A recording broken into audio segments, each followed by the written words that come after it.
every day when you wake up, just be happy. Life is short. So if our smile tell everybody be happy, that's it. We really wish everybody's happiness.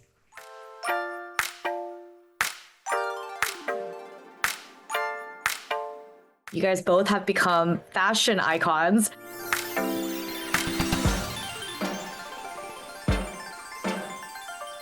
How does it feel to be seen and loved by so many people around the world at this time in your life? We didn't expect that at all. So just what's happening this after we became 74 and 72. So that's very, very surprising for us.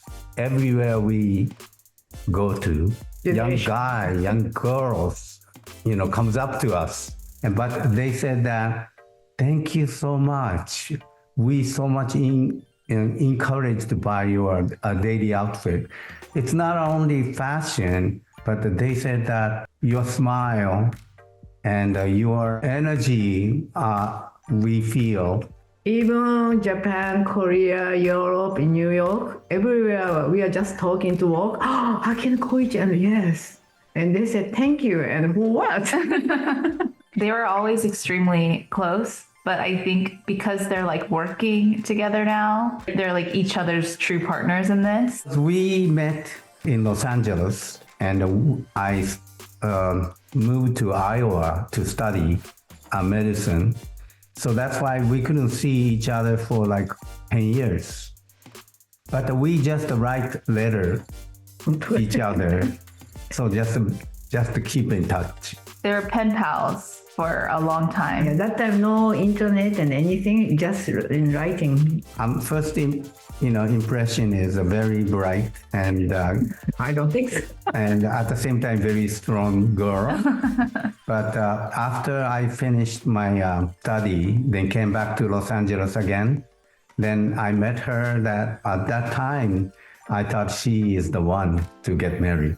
We were always a very tight-knit family. However, we're traveling together constantly now. I'm having to manage them and they're getting used to having their daughter manage them. Also, my son is helping now. Yeah, my brother is helping us with like invoicing and all the finances. So it's just been a really special time and chapter in our lives. I do want to get also into, caregiving as well, because I feel like caregiving is often invisible work, especially in many Asian cultures where it's expected rather than acknowledged. We're Korean and Japanese, and in both cultures, you respect your elders. And that's just something that was taught growing up.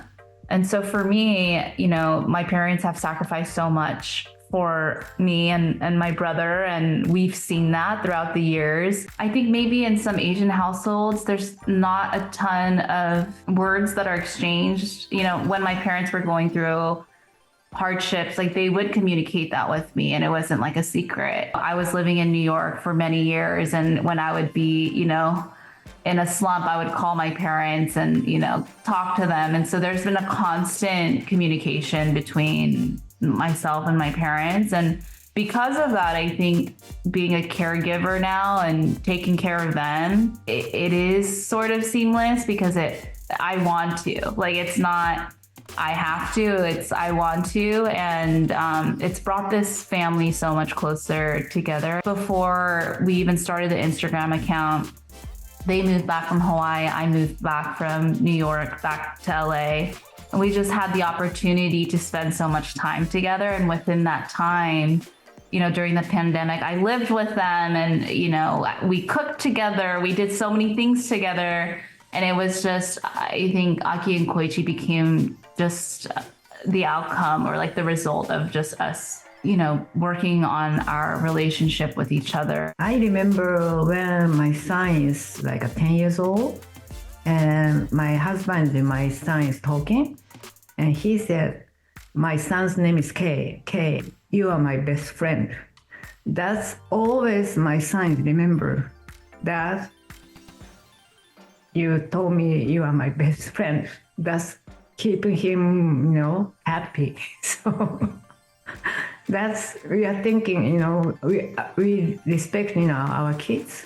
Why did this partnership with Lyft feel meaningful to you guys, especially as a family navigating aging and caregiving together? I used to always request the cars on my phone, and then I would say, text me when you get home, and I would like follow the car on the map. But with this, they could easily just like request it on their own without having me worry. For me, it like brings me a lot of comfort that they can navigate it without me being there.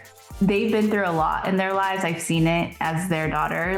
Life hasn't always been, rainbows and butterflies. They were always a good reminder that like, no matter what, to just embrace joy and to seize that opportunity each day to experience that, but also give it and show it to other people. We don't know how long we can do this, but as long as wake up each morning and get energy, then we just follow the flow. I surfed in Hawaii for 7 years at the Waikiki beach. Sometimes you get the beautiful wave.